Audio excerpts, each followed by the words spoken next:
سلام دوستان عزیز، امیدوارم خوب باشین. یک سوال ساده. تا به حال به این فکر کردین که همین اپلیکیشن های مختلف، شبکه های اجتماعی، گیم ها، روبات ها و دیگر سافیر هایی که شما روزمره میبینین کی ساخته و چطور ساخته؟ جواب ساده است. بله، میدانیم که اینها را برنامه نویس ها یعنی پروگرامرها یا سافتویر دیولپرها ساختند که به نام سافتویر انجینیر نیز یاد می شود. پس بیایید بدانیم که برنامه نویسی چی است و چرا اینقدر مهم شده و چطور بتانیم این را یاد بگیریم.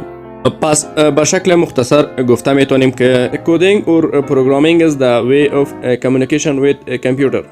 یعنی گفته میتوانیم که صحبت کردن یا افهام و تفهیم با کامپیوتر را به نام کودینگ یا کامپیوتر پروگرامینگ نیز یاد میکنند. مثلا میگه برنامه نویسی یا کودینگ است. شما تصور کنید که یک آدم کر و گنگ است. به آن بگویید که چه کار را انجام بدهد و چه قسم انجام بدهد. در حقیقت شما باید آن را به یک از زبان ها بفهمانید. پس ما وقتی از کامپیوتر نیز چیزی میخواهیم که انجام بدهد باید آن را با زبان خودشان بفهمانیم که این زبان ها اقسام مختلف داره و استراکچر های مختلف دارند. در حقیقت اگر این را یک کمی ساده تر بسازیم، قسمی هم گفته میتونیم میگه شما در حقیقت یک فرمانده هستین و کامپیوترتون عسکر، یعنی شما چیزی که میگوین آن را براتون انجام میدهد. اما این گفتن ها باید به زبان خود کامپیوتر باشند که زبان برنامه نویسی یا پروگرامینگ لنگویج اقسام مختلف داره، از آن جمله C، C++، جاوا، C#، پایتون و غیره می باشد که شما میتونید یکی از اینها را انتخاب بکنین و برنامه نویسی را یاد بگیرید. سوال دیگر اینجاست که میگه چرا برنامه نویسی یاد بگیریم و یا چرا برنامه نویسی مهم است. یکی از دلایل آن این است که چون ما شما میبینیم امروز دنیا دیجیتالی شده، پس این همه دیجیتال سازی نیاز به کدینگ و پروگرامینگ داره. پس یکی از دلایلشون این است که مردم اکثرا امروز رو به یادگیری پروگرامینگ یا کدینگ آوردن. دلیل دوم این که چرا برنامه نویسی را یاد بگیریم یا کدینگ را یاد بگیریم این است که چون امروز همه اپلیکیشن ها، ربات ها، هوش مصنوعی و هر آن چیزی که در دنیای دیجیتالی شما میبینید و در موردش میشنوید، این تمامشون نتیجه کدینگ است و یا هم توسط کدینگ یا برنامه نویسی ساخته شده است. و دلیل دیگری که زیاد مهم است مردم امروز رو به برنامه نویسی یا یاد گرفتن کدینگ آوردن، آن هم این است که یک منبع پر درآمد است. در عصر امروز اکثرا مردم می توانند که از طریق کدینگ یا برنامه نویسی می توانند که در داخل کشور و یا هم در خارج کشور وظایف مختلفی را از طریق کدینگ یا برنامه نویسی یا سافتویر دیولپمنت نیز انجام بدهند. یعنی خلاص گفته می توانیم که شما می توانید با یک لپتاپ از خانه تان در هر جای دیگر کار به شکل ریموت و یا هم آنلاین انجام بدهید. و در اخیر گفته میتونیم که یکی از دلایل دیگر یاد گرفتن کدینگ یا برنامه نویسی این است که به شما حس خلاقیت میدهد. یعنی به این معنی که شما اگر در مورد یک چیز فکر میکنید میتوانید که آن را به شکل برنامه نویسی انجام بدهید و آن را به واقعیت تبدیل بکنید. و پس گفته میتونیم برنامه نویسی فقط یک کار نیست بلکه یک هنر است، یک قدرت است و یک آینده است. اکثرا محصلین در پانتون ها سوال میکنند که استاد این برنامه نویسی را از کجا آغاز بکنیم و چطور یاد بگیریم؟ جواب بسیار ساده است.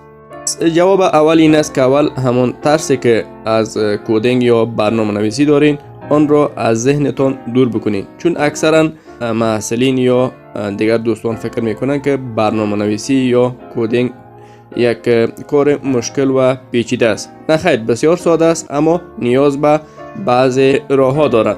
در مرحله اول به خاطر این کار شما باید یکی از زبان های برنامه نویسی یا پروگرامینگ لنگویج را انتخاب بکنید که زبان های مختلف قبلا یادآوری کردم وجود داره. از آن جمله زبانی که امروز در عصر امروز بسیار زیاد استفاده می شود پایتون است و زبان ساده نسبت به دیگر زبان های برنامه نویسی شما میتونید که پایتون، C++, C#، جاوا، هر زبان برنامه نویسی دیگری را آغاز بکنید. خب اما به نظر من یا C++ و یا هم پایتون را آغاز بکنید. که به خاطر یاد گرفتن این زبان برنامه‌نویسی شما میتوانید از منابع یا ریسورس های مختلف استفاده بکنید که از آن جمله میتوانیم در یوتیوب ویدیوهای مختلف وجود داره و همچنین وبسایت های مختلف به خاطر یاد گرفتن زبان برنامه‌نویسی نیز وجود داره که انشالله در ویدیو دیگر براتون یک ویدیو مختصر در مورد همون منابعی که شما از آن میتونید به شکل آسان و اساسی استفاده بکنید و در آن کدها را یاد بگیرید و همچنان پرکتیس بکنید و حتی پروژکت های ابتدایی و ساده را انجام بدهید و حتی میتونید که تیم ورک بکنید. آنجا اشخاص وجود دارند که کد شما را براتون تصحیح بکنند و همراه شما کمک بکنند.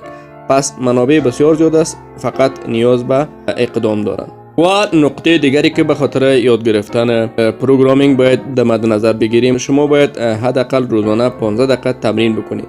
این تمرین با شما کمک میکنه که شما با چالش های روبرو شوین و برای آن راه حل را جستجو و پیدا بکنید. پس نظر من این است که شما باید پروژه های کوچک را بسازید، اشتباه بکنید، یاد بگیرید و ادامه بدهید. این هم از شیوه یاد گرفتن کدینگ یا برنامه نویسی. بعضی اشخاص یا بعضی از دوستان ما این سوال را نیز مطرح میکند که میگه استاد من کامپیوتر ندارم. حتی ما براتون این را هم اطمینان میتونم اگر شما تصمیم بگیرین ابزارهای مختلف به خاطر کدینگ در موبایل هایتون نیز وجود داره. شما میتونید که پرکتیستون یا کارهای ابتداییتون رو در موبایل ها نیز انجام بدید. انشالله در این مورد نیز براتون معلومات ارائه خواهیم کرد که چطور میتونید در تلفن هایتون از کدام اپلیکیشن ها استفاده بکنید تا به خاطر یاد گرفتن و پرکتیس کدینگ یا برنامه‌نویسی استفاده بکنید. پس نگوین که سخت است، نگوین که نمیفهمم، بگو میخواهم یاد بگیرم، بگو من میتوانم. پس شروع کن. قدم اول مهمترین قدم است، اقدام بکنید. دوستان عزیز، اگر این ویدیو براتون مفید بوده لطفاً لایک و چینل رو سابسکرایب نمایید و ویدیو رو همراه هم مسلکانتون نیز شریک بسازین. انشالله در ویدیوهای دیگر یکی از زبانهای برنامه‌نویسی رو انتخاب نموده و ویدیوهای مکمل رو براتون آماده میسازم و از این چینل همراهتون شریک میسازم. تا ویدیوی بعدی، خداوند نگهدار.